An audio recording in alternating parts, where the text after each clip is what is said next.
سکینہ میرے پاس بیٹھی تھی، اس کی نظریں جھکی ہوئی تھی، وہ ایک لفظ بھی نہیں بول رہی تھی، جیسے اس کے اندر بولنے کی ہمت ہی ختم ہو چکی ہو۔ میں نے سخت لہجے میں کہا، آپ اپنا کام کریں، باقی ہم دیکھ لیں گے۔ ڈاکٹر نے ایک لمحے کے لیے میری طرف دیکھا، اس کی آنکھوں میں سنجیدگی تھی، جیسے وہ سب کچھ سمجھ رہی ہو، لیکن پھر اس نے کچھ نہیں کہا اور خاموش ہو گئی۔ میرے دل میں صرف ایک ہی بات تھی کہ اس دفعہ میرا بچہ زندہ رہے گا، اس دفعہ سب ٹھیک ہوگا۔ میں نے گھر آ کر سکینہ پر اور دباؤ ڈالنا شروع کر دیا۔ میں اسے بار بار کہتا کہ نماز پڑھا کر، اللہ اللہ کیا کر، تیرے ہی کوئی گناہ ہیں جو سامنے آ رہے ہیں۔ وہ خاموشی سے میری باتیں سنتی رہتی، اس کی آنکھوں میں ایک عجیب سا دکھ ہوتا تھا، لیکن وہ کبھی جواب نہیں دیتی تھی۔ وقت گزرتا گیا اور پھر وہی دن آ گیا، گھر کا کمرہ وہی دیواریں، وہی خاموشی، لیکن اس بار میرے دل میں بے چینی پہلے سے زیادہ تھی۔ سکینہ کی حالت خراب تھی، اس کی سانسیں تیز چل رہی تھی اور میں باہر کھڑا صرف انتظار کر رہا تھا۔ کچھ دیر بعد بچے کے پیدا ہونے کی خبر ملی، لیکن اس بار بھی وہ خوشی زیادہ دیر نہ ٹھہر سکی۔ صرف 1-2 گھنٹے گزرے اور پھر وہی جملہ میرے کانوں میں گونجا کہ بچہ نہیں رہا۔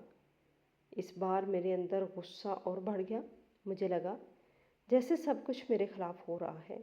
سکینہ پھر سے ٹوٹ گئی، اس کی سسکیاں پہلے سے زیادہ گہری تھی، لیکن میرے اندر ہمدردی کی جگہ سختی آتی جا رہی تھی۔ یہ سلسلہ پھر رکنے کا نام ہی نہیں لے رہا تھا۔ ہمارے بچہ پیدا ہوتے گئے، لیکن پیدائش کے 1-2 گھنٹے بعد ہی اس دنیا سے چلے جاتے تھے۔ ہر بار وہی منظر ہوتا، وہی خاموشی، وہی رونا اور وہی خالی پن جو پورے گھر میں پھیل جاتا تھا۔ ڈاکٹر بار بار یہی کہتی تھی کہ کزن میرج کی وجہ سے یہ سب کچھ ہو رہا ہے، کیونکہ میری بیوی میرے چاچو کی بیٹی تھی۔ وہ مجھے سمجھاتی تھی کہ ایسے کیسز میں بچوں کی صحت متاثر ہوتی ہے اور بعض دفعہ یہ مسئلہ کبھی ختم نہیں ہوتا، لیکن میں اس کی بات ماننے کو تیار نہیں تھا۔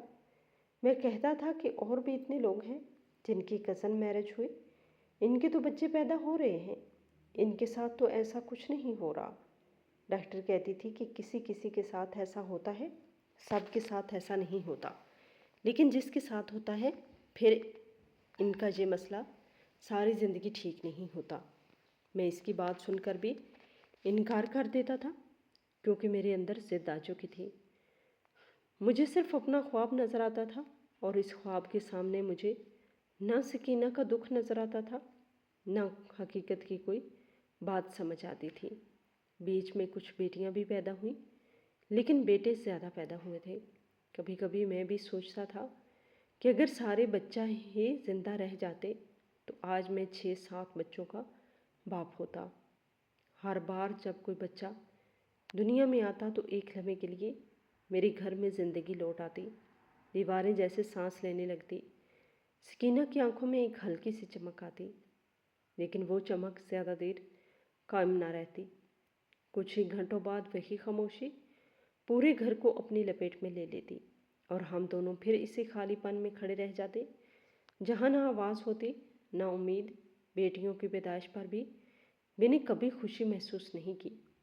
میرا دل صرف ایک بیٹے کے خیال میں الجھا رہتا تھا۔ سکینہ ہر بار ٹوٹتی جا رہی تھی، اس کا جسم کمزور ہو چکا تھا، اس کے چہرے کی رنگت ماند پڑ گئی تھی، لیکن میں نے کبھی اس کے حال کو سمجھنے کی کوشش نہیں کی۔ اب پھر سے میری بیوی ماں بننے والی تھی۔ اس بار میرے اپنے خاندان والے بھی میرے سامنے کھڑے ہو گئے تھے۔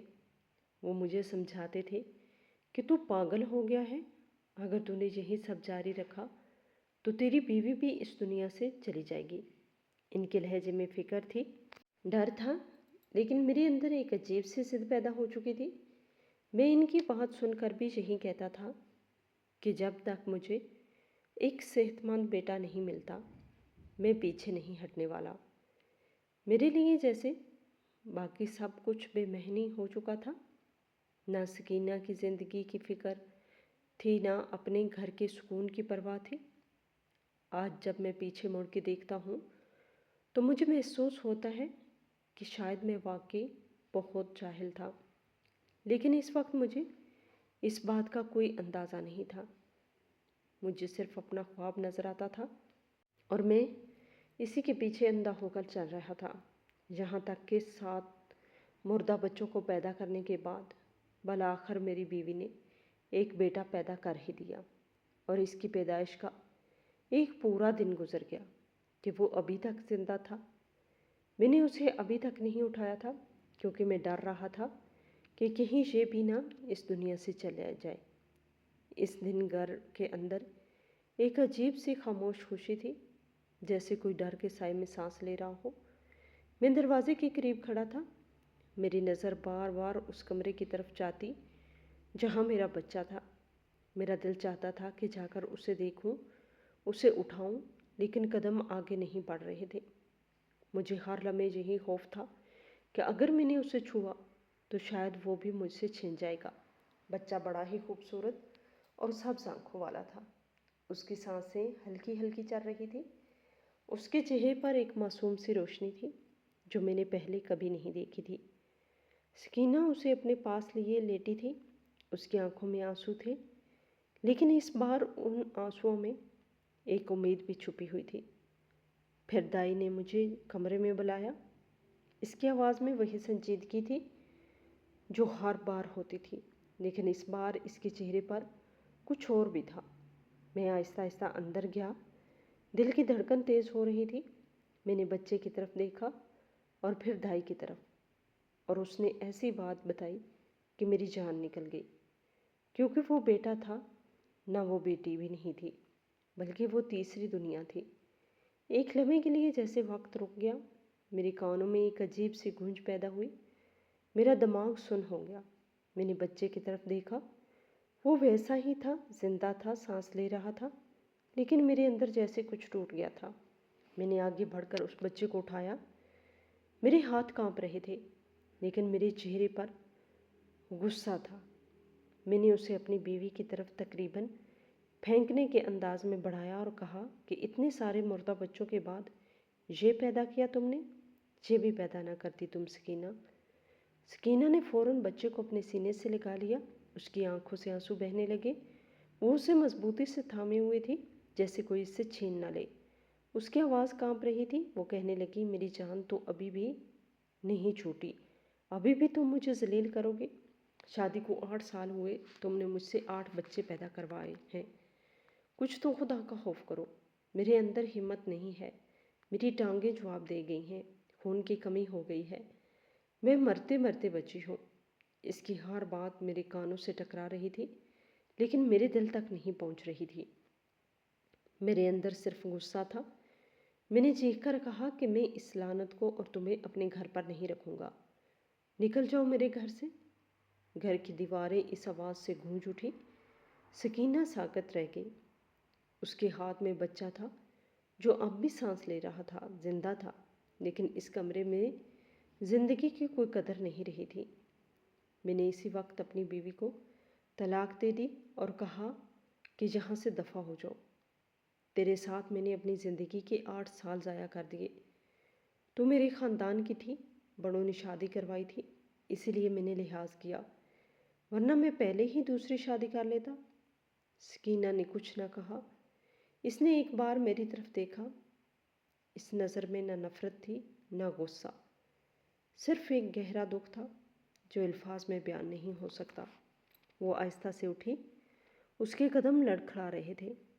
اس نے اپنا تھوڑا سا سامان اٹھایا، بچے کو سینے سے لگایا اور دروازے کی طرف چل پڑی۔ وہ ایک لمحے کے لیے رکی، اس نے آسمان کی طرف دیکھا، اس کی آنکھوں سے آنسو بہہ رہے تھے۔ پھر بغیر کچھ کہے وہ اس گھر سے باہر نکل گئی اور میں وہیں کھڑا رہ گیا، ایک خالی کمرے میں جہاں دیواریں بھی مجھ سے سوال کر رہی تھی، لیکن میرے پاس کوئی جواب نہیں تھا۔ جس عورت کے ساتھ میں نے 8 سال گزارے تھے، اس کے جانے کا مجھے بھی غم تھا، لیکن اتنا نہیں کہ میں غم لے کر بیٹھ جاتا، اور اتنی پرواہ بھی نہیں ہوئی۔ اس وقت مجھے لگا، بس یہی لگا کہ چلی گئی ہے تو چلی گئی۔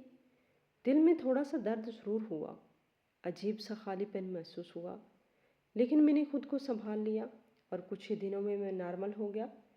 گھر میں اب خاموشی تھی، وہی کمرے، وہی دیواریں، لیکن سکینہ کی آواز کہیں نہیں تھی۔ نہ اس کی آہٹ، نہ اس کی سسکیاں، نہ وہ ہلکی ہلکی باتیں جو کبھی کبھار سنائی دیتی تھی۔ لیکن میں نے ان سب چیزوں کو محسوس کرنے سے خود کو روکے رکھا۔ میں نے اپنے دل کو سخت کر لیا تھا۔ میں نے سوچ لیا تھا کہ اب میں فوراً دوسری شادی کروں گا۔ میرے ذہن میں صرف ایک ہی بات تھی کہ مجھے ایک صحت مند بیٹا چاہیے، اور اس کے لیے میں کچھ بھی کرنے کو تیار تھا۔ میرا ایک دوست تھا جو اکثر مجھے کہتا تھا کہ تجھے تو آسانی سے لڑکی مل جائے گی، تیری نوکری اچھی ہے، لوگ خود رشتہ دینے کے لیے تیار ہوں گے۔ میں نے اسی سے رابطہ کیا اور کہا کہ میرے لیے لڑکی تلاش کر۔ ہم دونوں ایک دن سنسان سی جگہ پہ بیٹھے تھے۔ شام کا وقت تھا، ہوا چل رہی تھی۔ میں نے اس کی طرف دیکھ کر اپنی بات دہرائی۔ اس نے مسکرا کر کہا کہ کس طرح کی لڑکی چاہیے؟ میں نے بغیر سوچے سمجھے کہا کہ بے شک کوئی طلاق یافتہ ہو، کوئی بیوہ ہو، میں شادی کر لوں گا، مجھے بس شادی کرنی ہے۔ وہ ہنس پڑا اور بولا کہ نہیں، میں تیرے لیے کنواری لڑکی ڈھونڈوں گا۔ کنواری ہوگی تو تیرے بچے بھی جلدی جلدی پیدا ہوں گے اور سب ٹھیک ہوگا۔ اس کی باتوں نے میرے دل میں ایک نئی امید جگا دی۔ مجھے لگا جیسے اب سب کچھ ٹھیک ہو جائے گا۔ میری زندگی کا مسئلہ اب حل ہونے والا تھا۔ جہاں تک میری سابقہ بیوی کی بات تھی تو میں نے اس کے بارے میں زیادہ سوچا ہی نہیں۔ مجھے یہی لگا کہ وہ اپنے ماں باپ کے گھر چلی گئی ہوگی اور وہی رہے گی اپنے اس بچے کے ساتھ، جو میری نظر میں اس کی زندگی کے لیے ایک بوجھ تھا، ایک ایسی چیز جسے میں قبول نہیں کر سکا تھا۔ میں نے اپنے دل کو یہ باور کرا دیا تھا کہ وہ سب کچھ ختم ہو چکا ہے اور اب مجھے صرف آگے بڑھنا ہے، چاہے اس کے لیے مجھے کچھ بھی کیوں نہ کرنا پڑے۔ 1 مہینے کے اندر ہی میرے لیے رشتہ تلاش کر لیا گیا۔ میری نئی بیوی کا نام ملکہ تھا۔ خوبصورت تو وہ تھی، کنواری بھی تھی، لیکن موٹی بہت تھی۔ کھانا بہت کھاتی تھی۔ جب میں نے اسے پہلی بار دیکھا تو وہ ایک کمرے میں بیٹھی ہوئی تھی۔ اس کے چہرے پر عجیب سا اعتماد تھا، اس کی آنکھوں میں جھجک کم تھی اور وہ سیدھی ہو کر بیٹھی تھی جیسے اسے اپنی اہمیت کا پورا اندازہ ہو۔ میں نے ایک نظر اسے دیکھا اور دل میں سوچا کہ شکل صورت اچھی ہے، بس باقی سب ٹھیک ہوگا۔ شادی سادگی سے ہو گئی۔ گھر میں ایک نئی آواز آ گئی، ایک نئی موجودگی محسوس ہونے لگی، لیکن یہ موجودگی سکینہ جیسی نہیں تھی۔ سکینہ کی موجودگی خاموش اور نرم تھی، جبکہ ملکہ کی موجودگی تیز اور نمایاں تھی۔ وہ آتے ہی گھر کے ماحول کو بدلنے لگی۔ شروع کے دنوں میں ہی مجھے اس کے انداز کا فرق محسوس ہونے لگا۔ وہ صبح دیر سے اٹھتی تھی، کچن میں جانے میں اسے دلچسپی نہیں تھی۔ اکثر وہ بستر پر بیٹھی رہتی اور مجھے آواز دے کر کہتی کہ آج کھانا باہر سے لے آؤ۔ میں پہلے تو حیران ہوتا، پھر خود ہی باہر جا کر کھانا لے آتا۔ گھر کی وہی دیواریں جو پہلے خاموشی کی عادی تھی، اب ایک نئی طرح کی آوازوں سے بھرنے لگی۔ کبھی اس کی فرمائشیں، کبھی اس کی شکایتیں، کبھی اس کی اونچی آواز میں بات کرنا۔ یہ سب کچھ میرے لیے نیا تھا اور میں اندر ہی اندر گھٹن محسوس کرنے لگا تھا۔ وہ اکثر کہتی کہ اسے بازار جانا ہے، اسے نئے کپڑے لینے ہیں، اسے جوتے پسند آ گئے ہیں، اسے زیور دیکھنا ہے۔ میں اس کے ساتھ بازار جاتا بھی تھا اور کبھی اکیلا بھی بھیج دیتا تھا، لیکن ہر بار خرچہ میری سوچ سے زیادہ ہوتا تھا۔ مہینے کے شروع میں جو پیسے میں اسے دیتا وہ کچھ ہی دنوں میں ختم ہو جاتے۔ پھر وہ آ کر کہتی کہ پیسے ختم ہو گئے ہیں اور مجھے مزید چاہیے۔ میں خاموش ہو کر اسے پیسے دے دیتا، لیکن میرے دل میں ایک بوجھ سا بڑھتا جا رہا تھا۔ میں اکثر سکینہ کو یاد کرتا کہ وہ کتنی سادہ تھی۔ اس نے کبھی مجھ سے ایسی فرمائش نہیں کی۔ وہ جو بھی تھا اسے میں گزارا کر لیتی تھی، لیکن میں نے اس کے ساتھ کیا کیا؟ یہ خیال کبھی کبھار میرے دل میں آتا، لیکن میں فوراً اسے جھٹک دیتا۔ ملکہ کے نخرے میرے لیے ایک آزمائش بن گئے تھے۔ میں نے کبھی کسی عورت کے نخرے نہیں اٹھائے تھے، اسی لیے مجھے ہر بات بھاری لگتی تھی۔ کبھی وہ کھانے پر ناراض ہو جاتی، کبھی کپڑوں پر، کبھی کسی چھوٹی سی بات پر اس کا موڈ خراب ہو جاتا اور وہ مجھ سے بات کرنا چھوڑ دیتی۔ گھر کا ماحول اکثر بوجھل رہنے لگا تھا۔ میں کام سے تھکا ہارا واپس آتا تو سکون کی امید ہوتی، لیکن یہاں آ کر ایک نئی تھکن میرا انتظار کر رہی ہوتی۔ میں کئی بار سوچتا کہ میں نے کیا فیصلہ کر لیا ہے، لیکن پھر خود کو یہی کہہ کر چپ کرا دیتا کہ وقت کے ساتھ سب ٹھیک ہو جائے گا۔ پھر ایک دن اس نے مجھے بتایا کہ وہ ماں بننے والی ہے۔ اس کی آواز میں خوشی تھی اور میرے دل میں ایک لمحے کے لیے سب کچھ بدل گیا، جیسے میرے اندر ایک نئی روشنی آ گئی ہو۔ میں نے اس کی طرف دیکھا اور پہلی بار مجھے اس کے نخرے ہلکے لگنے لگے۔ گھر کا ماحول بھی بدلنے لگا، اس کی باتوں میں نرمی آ گئی۔ وہ اپنے آپ کا خیال رکھنے لگی اور میں بھی اس کا زیادہ خیال رکھنے لگا۔ میرے دل میں امید دوبارہ زندہ ہو گئی تھی۔ میں ہر روز یہی سوچتا کہ اس بار سب ٹھیک ہوگا، اس بار میرا خواب پورا ہوگا۔ وقت گزرتا گیا اور وہ دن آ گیا جب میرے گھر میں بچے کی پیدائش ہونے والی تھی۔ اس بار میرا دل زور زور سے دھڑک رہا تھا، لیکن اس کے ساتھ ایک امید بھی تھی جو پہلے کبھی نہیں تھی۔ پھر وہ لمحہ آیا جب مجھے بتایا گیا کہ میرے ہاں بیٹا ہوا ہے۔ میں ایک لمحے کے لیے خاموش رہ گیا، جیسے مجھے یقین نہ آ رہا ہو۔ میں نے آہستہ آہستہ قدم اٹھائے اور کمرے کے اندر گیا۔ وہاں ایک چھوٹا سا وجود لیٹا ہوا تھا، اس کی سانسیں ٹھیک چل رہی تھی، اس کا جسم مضبوط لگ رہا تھا اور وہ بالکل ٹھیک تھا۔ میں نے آگے بڑھ کر اسے اٹھایا۔ اس بار میرے ہاتھ نہیں کانپ رہے تھے۔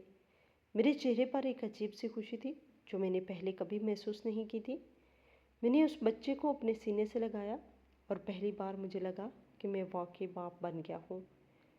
میرا خواب پورا ہو گیا ہے۔ اس لمحے کے بعد میرے لیے سب کچھ بدل گیا۔ میں نے ملکہ کے نخرے بھی قبول کر لیے، اس کے خرچے بھی قبول کر لیے۔ مجھے اب ان باتوں سے فرق نہیں پڑتا تھا، کیونکہ اس نے مجھے وہ دیا تھا جس کے لیے میں اتنے سال بھٹکتا رہا تھا۔ میں ہر وقت اپنے بیٹے کو دیکھتا رہتا، اس کی چھوٹی چھوٹی حرکتیں، اس کی سانسیں، اس کی آنکھیں، سب کچھ مجھے خوشی دیتا تھا۔ گھر میں اب ایک نئی زندگی تھی، ایک ایسی خوشی تھی جو پہلے کبھی نہیں آئی تھی۔ میں نے دل ہی دل میں یہ سوچ لیا تھا کہ شاید سکینہ ہی منحوس تھی، اس کی وجہ سے میری زندگی میں نحوست تھی، اور اب جب وہ نہیں ہے تو سب کچھ ٹھیک ہو گیا ہے۔ مجھے اپنی اس سوچ کے ساتھ خوش تھا، مطمئن تھا، اور مجھے لگتا تھا کہ اب میری زندگی میں کوئی کمی نہیں رہی۔ اب سب کچھ ویسا ہی ہو گیا ہے جیسا میں چاہتا تھا، اور میں نے اس خوشی کو اپنی کامیابی سمجھ لیا تھا۔ اس کے علاوہ ایک نہیں، اس نے مجھے ایک اور بیٹا بھی پیدا کر کے دیا اور میں 2 بیٹوں کا باپ بن گیا۔ میری خاندان میں ناک اونچی ہو گئی۔ سکینہ کو تو جیسے سارے بھول ہی گئے۔ گھر میں اب خوشی کا شور تھا، لوگ آتے تھے، مبارک دیتے تھے، میرے کندھے پہ ہاتھ رکھ کر کہتے تھے کہ اب تو تیری زندگی بن گئی ہے۔ میں بھی سینہ تان کر کھڑا ہوتا تھا۔ میرے اندر ایک عجیب سا غرور آ گیا تھا۔ مجھے لگتا تھا کہ میں نے سب کچھ حاصل کر لیا ہے۔ میں اپنے بیٹوں کے ساتھ خوش ہو گیا۔ ایک کا نام میں نے قاسم رکھا اور ایک کا نام عمران رکھا۔ میں نے یہ نام بھی سوچ سمجھ کر رکھے تھے۔ مجھے لگتا تھا کہ یہ بڑے ہو کر بہادر بنیں گے، مضبوط بنیں گے اور میرا سہارا بنیں گے۔ گھر کا ماحول اب پہلے جیسا نہیں رہا تھا۔ اب ہر طرف چیزیں تھیں، نئے کپڑے، نئے جوتے، نئے کھلونے، ہر چیز میں چمک تھی۔ لیکن اس چمک کے پیچھے ایک بے سکونی بھی تھی جو آہستہ آہستہ بڑھ رہی تھی۔ میرے بچے اپنی ماں کی طرح نخرے والے تھے۔ وہ جو بھی مانگتے وہی چاہیے ہوتا، اگر نہ ملتا تو گھر سر پر اٹھا لیتے۔ ابھی ان کی عمر 8 سال بھی پوری نہیں ہوئی تھی۔ ان کے ہاتھ میں مہنگے موبائل آ گئے تھے۔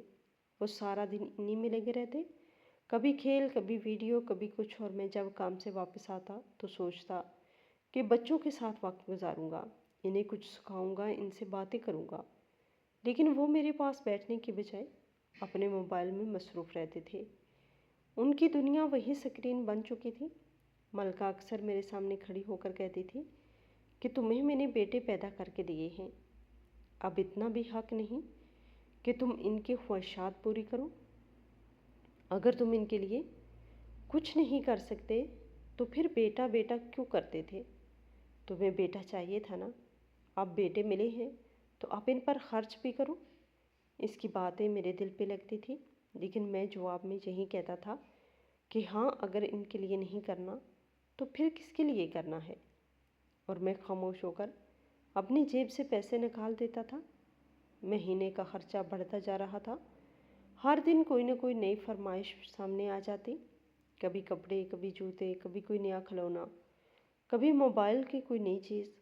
میں سب کچھ پورا کرنے کی کوشش کرتا رہا، کیونکہ مجھے لگتا تھا کہ یہی باپ ہونے کا حق ہے۔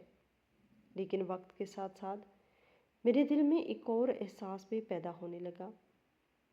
میں نے محسوس کیا کہ میرے بچے صرف چیزوں کے پیچھے بھاگ رہے ہیں۔ ان کی باتوں میں نہ ادب تھا، نہ لحاظ، نہ کسی چیز کی قدر۔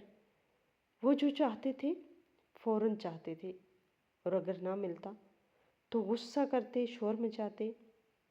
میں کئی بار انہیں سمجھانے کی کوشش کرتا کہ سادہ رہو، پڑھائی پر دھیان دو، زندگی صرف چیزوں کا نام نہیں ہے، لیکن وہ میری بات کو سن کر بھی نظر انداز کر دیتے، جیسے میری بات کی کوئی اہمیت ہی نہ ہو۔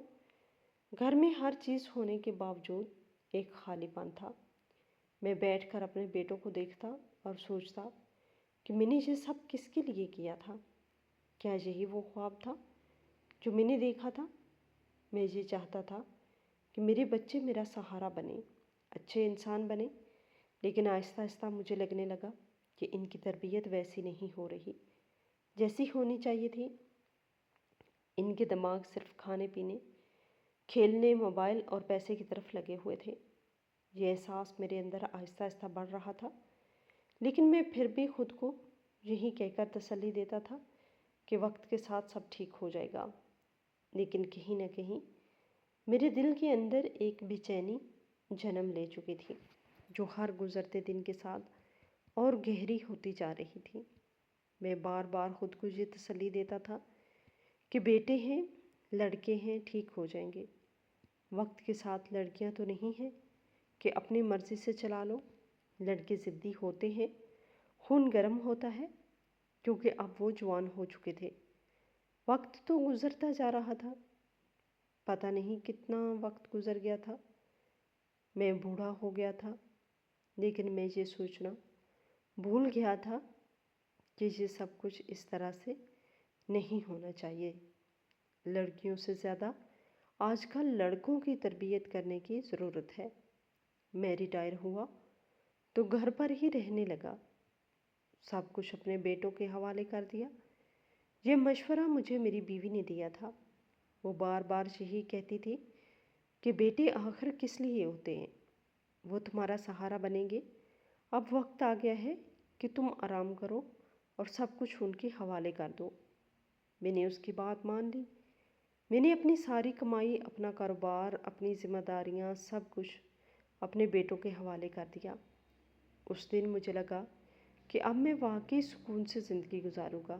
میں گھر کے ایک کونے میں بیٹھ کر انہیں کام کرتے دیکھوں گا اور دل ہی دل میں خوش ہوں گا کہ یہ سب اب میرا سہارا ہے۔ شروع کے دنوں میں سب ٹھیک لگ رہا تھا۔ میں صبح اٹھتا، چائے پیتا اور خاموشی سے بیٹھ جاتا۔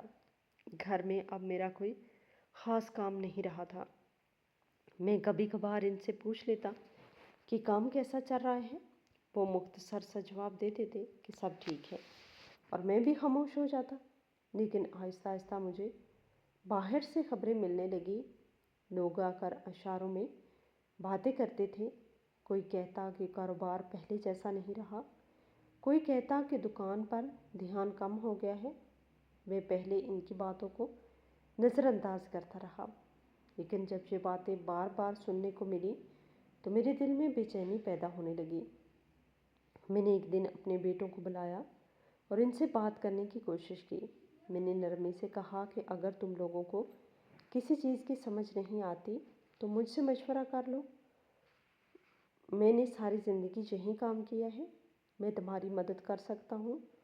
انہوں نے میری بات سنی، لیکن ان کے چہروں پر وہ سنجیدگی نہیں تھی جو ہونی چاہیے تھی۔ انہوں نے سر ہلا دیا، جیسے صرف رسمی طور پر میری بات مان رہے ہوں، اور پھر اپنے اپنے کام میں لگ گئے۔ دن گزرتے گئے اور حالات بہتر ہونے کے بجائے اور خراب ہونے لگے۔ میں نے محسوس کیا کہ وہ مجھ سے مشورہ لینے سے کتراتے ہیں، جیسے انہیں میری ضرورت ہی نہ ہو۔ پھر ایک دن مجھے حقیقت کا پتہ چلا۔ کسی نے آ کر مجھے بتایا کہ میرے بیٹے کاروبار پر دھیان دینے کے بجائے اپنی عیاشیوں میں لگے ہوئے ہیں۔ وہ دوستوں کے ساتھ وقت گزار رہے ہیں، مہنگی جگہوں پہ جا رہے ہیں اور پیسہ پانی کی طرح بہا رہے ہیں۔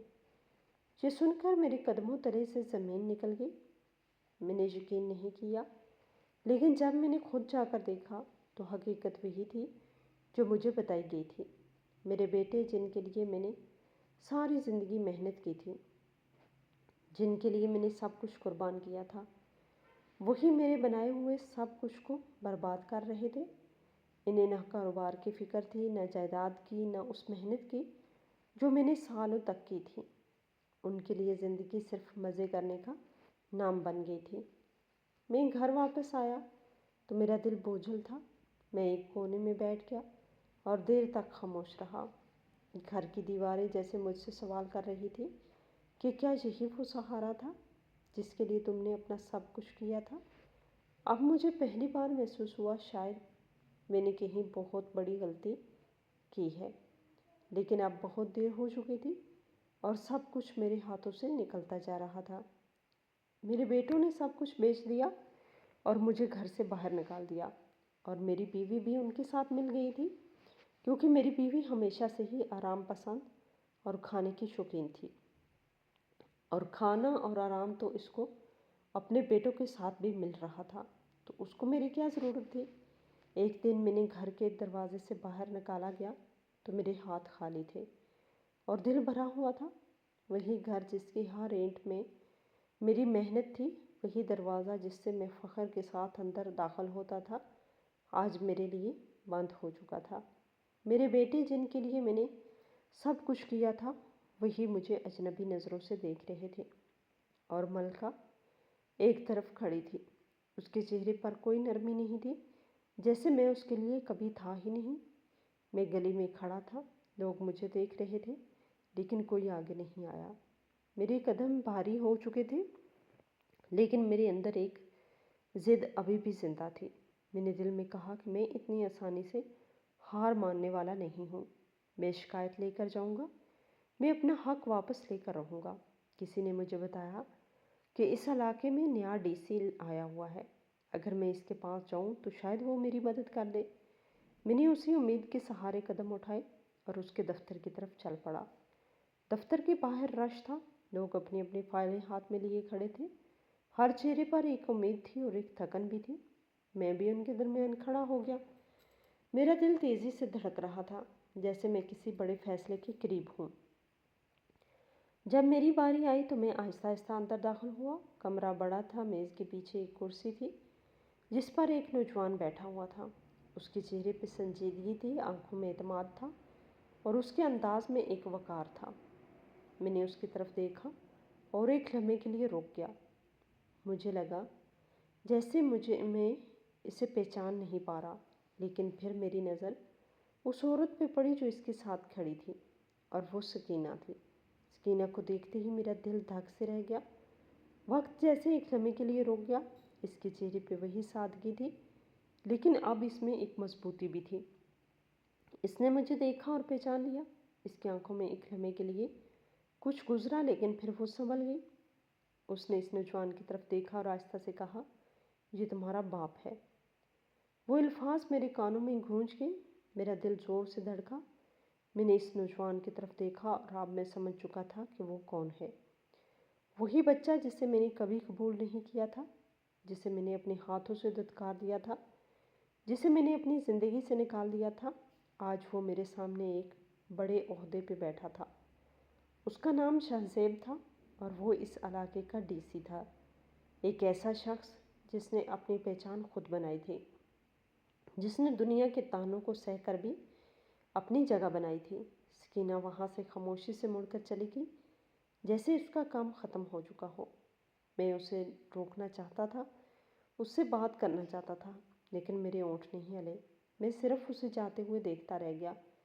میں آہستہ آہستہ آگے بڑھا اور اس کے سامنے کرسی پر بیٹھ گیا۔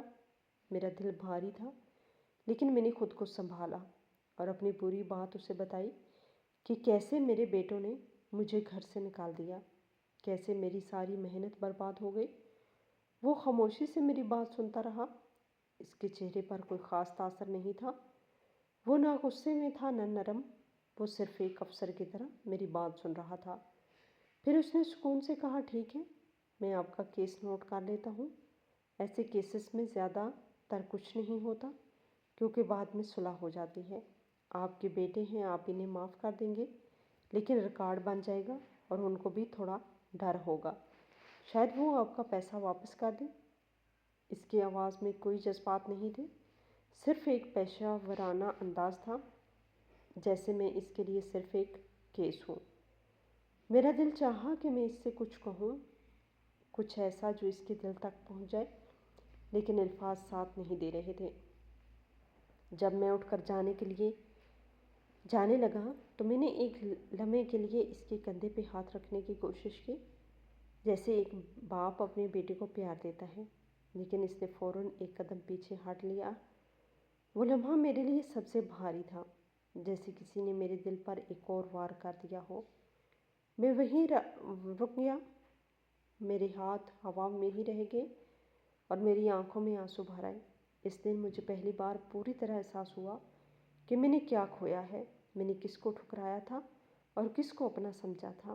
میں دفتر سے باہر نکلا تو سورج کی روشنی آنکھوں میں چبھ رہی تھی، میرے قدم لڑکھڑا رہے تھے اور آنکھوں سے آنسو بہہ رہے تھے، لیکن اب بہت دیر ہو چکی تھی۔ میں نے سامنے دیکھا تو سکینہ گاڑی میں بیٹھی تھی۔ شاید یہ وہی گاڑی تھی جو میرے اس بیٹے کو حکومت کی طرف سے ملی تھی۔ میں وہاں سے گزرا تو اس نے گاڑی کا شیشہ نیچے کیا اور میری طرف دیکھا۔ اس کی آنکھوں میں وہی پہچان تھی، لیکن اب اس پہچان میں نرمائش نہیں تھی۔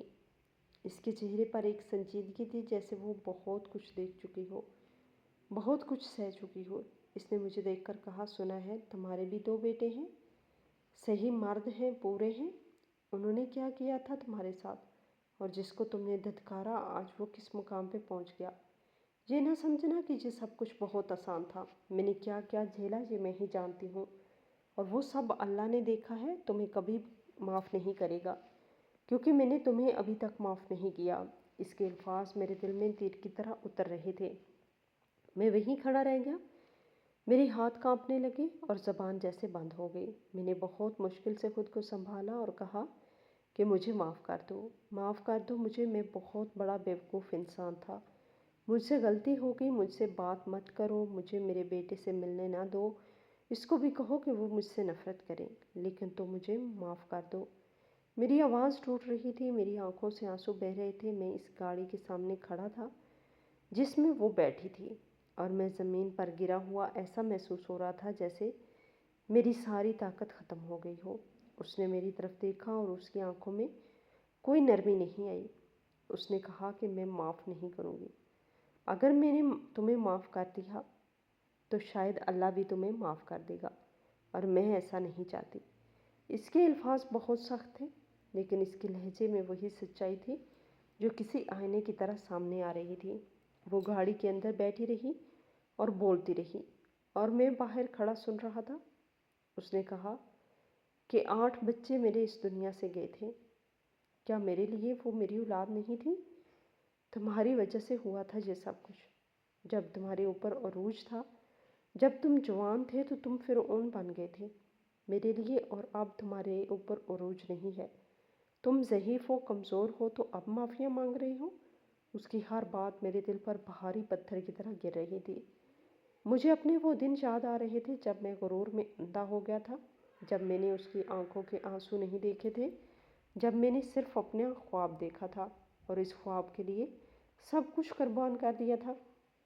وہ بولتی رہی اور میں سنتا رہا، جیسے میرے پاس اب کوئی جواب باقی ہی نہ ہو۔ اس نے کہا کہ اب مجھ پہ عروج ہے، میں اپنے بیٹے کی ماں ہوں جس نے مجھے آج اس